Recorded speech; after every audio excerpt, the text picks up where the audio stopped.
Well, the huge crowds we've had here at this federal courthouse is a pretty good indication of the raw emotion associated with this tragedy. But as I found today, it is not the only one. They never say much. The people who come to this memorial with sadness in their hearts, some shed a tear, some ponder the unanswerable question of why, and some just capture the moment for another day. But they keep coming, even if it's just for a moment.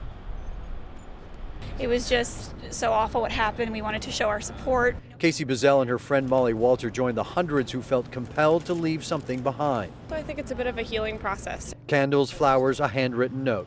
The words vary, but the message is the same. There have been so many heartfelt additions to this memorial, but this one seems to be getting the most attention. It's from Kyle, who says, "I had my moment in 2011. I leave my medal for all those that never had their moment. Stay strong." We had plenty. For Shannon Wynn and Chris Dubé, strength came in the form of serving others, passing out snacks to any first responder in need. It makes us feel pretty good. And not to be outdone, Port Authority police, who know better than most how Boston feels, take care of the ones Chris and Shannon can't. We're here to show that we're here for them the same way these other agencies were there for us. Meanwhile, the memorial grows. Investigators continue to check every corner for evidence, and the community heals, one candle, flower, and message at a time. It's an amazing place to be right now because of how much the city has rallied together. We wanted to show you a quick shot of what has really been a very thinned out crowd over the last half hour or so. Most of the general public has left. A lot of the, of course, journalists and the TV cameras have had to remain behind. But Janine, in spite of the much smaller numbers out there, there's still a large police presence here. Everyone waiting to see if, in fact, a suspect comes down here.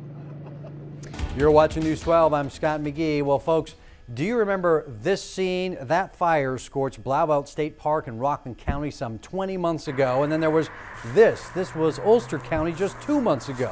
Frankly, we got lucky we didn't lose any homes here. But according to the experts, the way we manage our forests, they are only fueling the fire.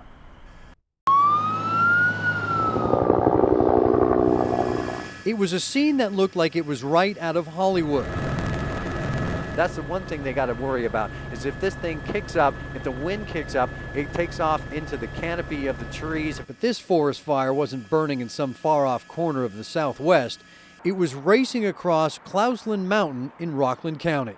Definitely scary. Right at Adam Jordan's house. It was like a ring of fire all around here.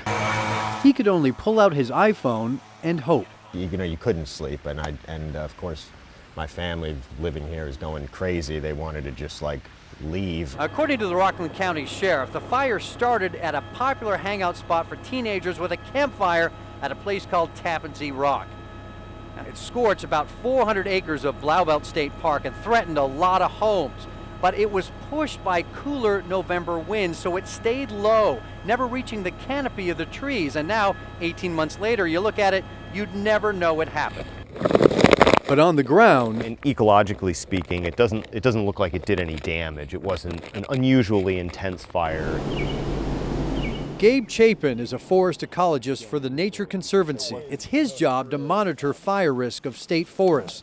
It's a tricky job because there's something most people don't realize. They depend on fire. Only you. Yes, while Smokey warned us about the dangers of forest fires, it's also true that most forests need to burn. Because we've sort of taken fire out of this landscape in a lot of ways, we've allowed the fuel to accumulate on the forest floor. So when a fire does burn, in many cases it burns much hotter and is much more severe. And this is what he's talking about. Here's an area where you've got a lot of trees that have fallen down. You've got a lot of branches and leaf litter that's accumulated on the ground. Fire can really get a hold and be difficult to contain.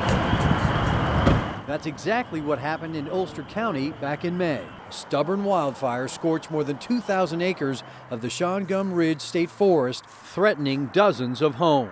That burned very intensely. But what about us in the Hudson Valley? We've been really lucky that There really haven't been homes that have been destroyed recently from wildfires. And it's Gabe Chapin's job to make sure our luck doesn't run out. Lighting fires that burn off that excess fuel on cool, calm days when there's little risk it will spread. The thing is, people don't want to smell smoke in their backyard. They don't want to see the, that little bit of ash fall out. But there absolutely is a risk to doing nothing. Adam Jordan has a reminder of that risk just a few feet from his house. It is much more real when you're still seeing all the burn marks. But he can also enjoy the real benefits of a fire. There is now a much lower chance of this area burning again. And remember that iPhone video? Well, sound from that recording is now part of this song by his band Glint, appropriately titled While You Sleep. But for the rest of us, while we sleep, we're just increasing the likelihood that we're going to have more severe wildfires, and at some point we really could see homes burning down and some real destruction.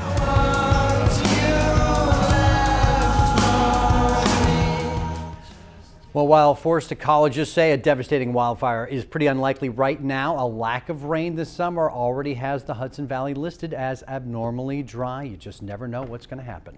You're watching News 12. I'm Scott McGee. Well, do you have a hobby you just love? And would you still love it if you did it every day? And I mean every day, no matter where you are. Well, a Pleasantville man set a goal of playing ping pong, table tennis that is, for a really long time. So how does a busy guy with an international travel schedule solve a puzzle like that? Well, it turns out he's the perfect person for the job. If there's one sport with very little room for error, table tennis or ping pong is it. Good serve. Every shot has to be just right, or... Oh, man. Damn. Not only is it a game of precision, but it's a game of incredible speed. And it's not just your hands that have to move fast. Table tennis has been called chess on speed. It's a good brain game. Yes! And you can't fault Will Shorts for getting hooked on a precision brain game. I'll show you why in just a moment. But first, when I say hooked, I mean hooked. He decided to play every day. Despite traveling to 24 countries, he always managed to play somewhere. That's what makes this day so special. This isn't just another day of ping pong. This is his 1,000th day. Yes, 1,000 days of serves, volleys, and backhands. It's an achievement, and I can tell my game is much better than it was. I use my brain all day, and to play table tennis at night is the perfect opposite of what I do all day. And that brings us back to those precision brain games I talked about earlier. It turns out that's where Will Shorts really smashes the competition. But his other racket is a whole lot slower. He is editor of the famed New York Times crossword puzzle. Okay, clue is outdated. Yes, from inside his Pleasantville home office, with the help of his assistant Joel and a whole lot of dictionaries. Closest landmass to the Mariana Trench. Will serves up the puzzle world's gold standard brain buster. Look up spell, see exactly what spell means. I've got the best job in the world for a puzzle person. In fact, you could say his life Here's the world's first crossword. Is literally filled with puzzles. I have what I'm pretty sure is the world's largest library devoted to puzzles. A full library, but a life with an empty square. My work used to be, just puzzles. Now I have this other thing that I'm obsessed with, and put the two things together, and it's a nice combination. In the end, ping pong helped him solve precisely what was puzzling him. I used to feel that I was one-dimensional. Now I'm two-dimensional. And that's how a puzzle guy became a ping pong guy. Well, Will Shorts says he'll keep that streak alive until he doesn't want to play anymore, but even after 1,000+ days, he doesn't think it'll happen anytime soon.